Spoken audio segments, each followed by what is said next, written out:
మనకు కొన్ని సెక్షన్స్ ఉన్నాయన్నమాట. నేషనల్ మెడికల్ కమిషన్ యాక్ట్ 2019 ప్రకారం దానిలో సెక్షన్ 34 అనేది అన్‌క్వాలిఫైడ్ ప్రాక్టీస్ చేయకూడదు. దాన్ని ప్రొహిబిట్ చేస్తూ అంటే నీకు అర్హత లేకుండా ప్రాక్టీస్ చేయకూడదని. అదేవిధంగా సెక్షన్ 54 ప్రకారం క్వాలిఫికేషన్ లేకుండా మిస్‌లీడ్ చేస్తారో వాళ్ళకి ఇంప్రిజన్‌మెంట్ కూడా ఉందన్నమాట. 1 ఇయర్ ఇంప్రిజన్‌మెంట్, 5 లాక్స్ ఫైన్ కూడా ఉందన్నమాట. దీనికి సంబంధించి ఒక చట్టం కూడా ఉంది ప్రత్యేకంగా. Telangana state medical practitioners act అని ఉంది. అండ్ ఓవరాల్‌గా భారతదేశంలో ఇండియన్ మెడికల్ అసోసియేషన్ ఉంది. దాంతో పాటు నేషనల్ మెడికల్ కమిషన్ యాక్ట్ 2019 కూడా ఉంది.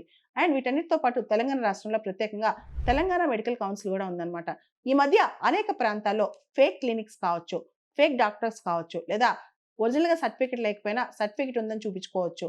ఇవన్నీ కూడా జరుగుతూ రకరకాల క్లినిక్స్ రావటం, దానిలోనే మందులు అమ్మటం, వాళ్ళే మందులు ప్రిపేర్ చేసి అమ్మటం ఇలాంటివి కూడా చాలా జరుగుతున్నాయన్నమాట. దీని మీద కేంద్ర ప్రభుత్వం కానీ, రాష్ట్ర ప్రభుత్వం గానీ కఠినంగా చర్యలు తీసుకుంటుంది.